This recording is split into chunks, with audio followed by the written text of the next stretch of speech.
What's up, Space Pirates? This is your captain, the ever-charming Dr. Disaster, and we have an update on the work being done on this South of Midnight game that has been worked on by Sweet Baby Inc. What have they done to you?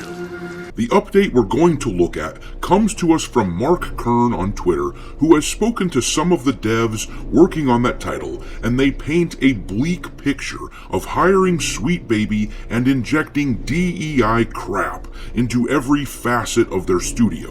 When you combine that with the guidelines for games made public recently by Microsoft, who owns half the frickin' game developers on the planet it seems like by now, there are plenty of reasons to be worried about other upcoming games under the Microsoft umbrella, like Clockwork Revolution or even the heavily anticipated Elder Scrolls 6. No! God, please, no! No! Get away from her, you bitch!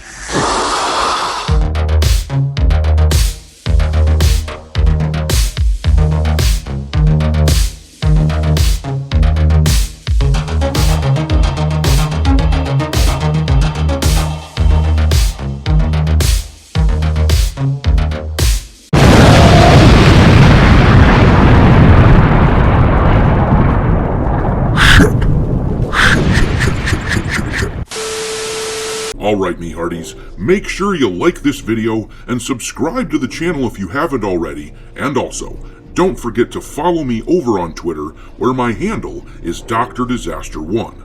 But let's take a look at what we are learning today. Things don't look very good for the likes of Elder Scrolls 6, which, as I'm sure most of you know, Bethesda was purchased by Microsoft a while back, so the game now falls under their umbrella. I know that I'm not alone when I say that the Elder Scrolls franchise has probably been about the most impactful game for me of almost any title that I've ever played. I love high fantasy, so I latched onto Elder Scrolls back when Morrowind first came out. However, I have almost no hope that the 6th installment will be DEI free, especially after seeing what Microsoft is doing to South of Midnight, developed by Compulsion. This tweet here from Grums on Twitter is quite revealing. He says, "Update. More ex-developers come forth about Sweet Baby Inc. project South of Midnight by Compulsion Games. You might remember it was Grums, aka Mark Kern, who first broke the story that Sweet Baby was hired on to do work for South of Midnight. Anyway, the community manager is still protected after saying she hates gamers and has a problem with Asian and white people." And also, you may remember this tweet that was unearthed a few days ago from the community manager of Compulsion Games. She's basically admitting that she despises all of us, their potential customers.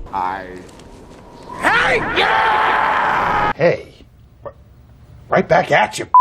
But Mark Kern continues, main character was race swapped in order to better reflect a tale set in the Deep South after Microsoft and Sweet Baby involvement. Because of course, only black folks live in the South, right?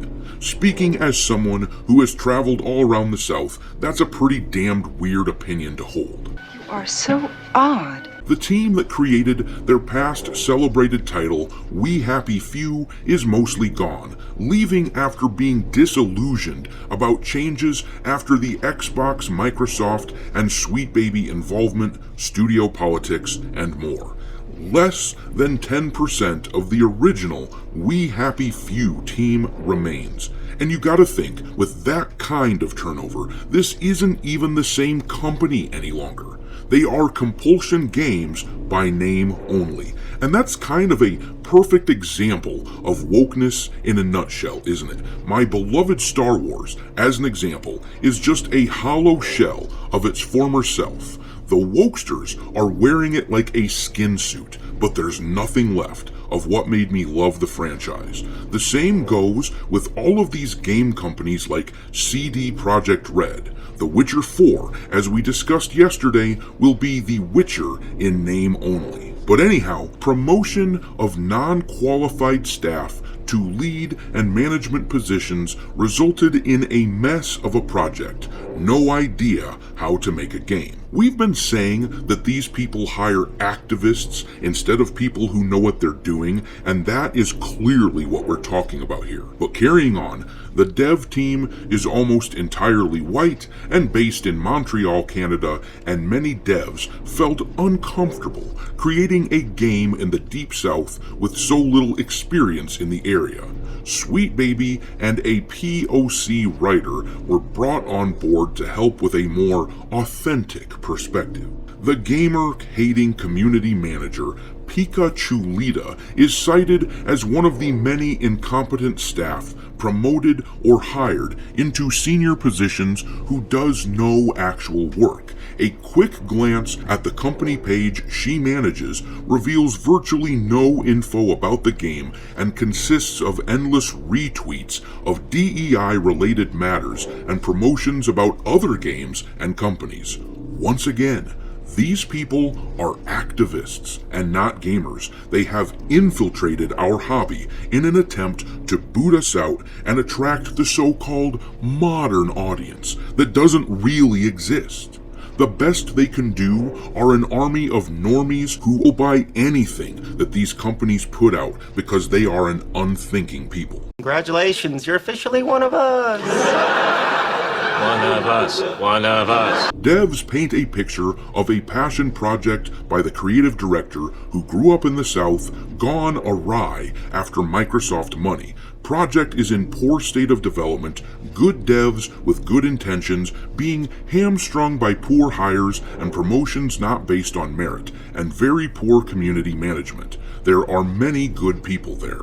Look, I might sound like a bit of a jerk here, and let's face it, sometimes I am. Oh no! They're on to me! But I've reached a place where I really don't care about a lot of these developers that are working for these companies. They might be good people, and I'm sure many of them are, and they just want to make games, but I don't feel bad for them when they lose their jobs or when they're put in these silly positions working for these DEI overlords at Microsoft. Microsoft, as we all know, has been on a frenzy of layoffs this year. They should take the leap, these developers, and find work elsewhere, or start their own studio, or just do something else. You gotta get out of these companies, my dudes. There is no saving them, and after a certain point, I just can't be bothered to give a shit. You have been warned.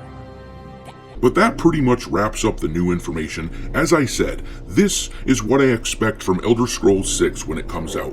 Rumor has it that the new game will take place in the Redguard province of Hammerfell. Redguards, as I'm sure many of you know, are a dark-skinned people, and I'm concerned that a Sweet Baby-styled consultancy will be brought on as a sensitivity reader, ruining the game.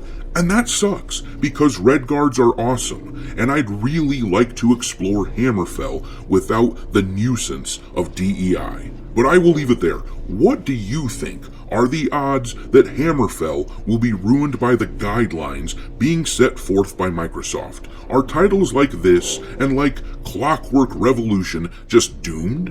Or do you expect something to save us from this quagmire of wokeness? Drop your thoughts in the comment section below, and we will talk there. Thanks for watching, me hearties. If you haven't already, your captain is inviting you to subscribe to the channel and become a part of the crew. Life as a space pirate may not be glamorous, but there's always plenty of booty.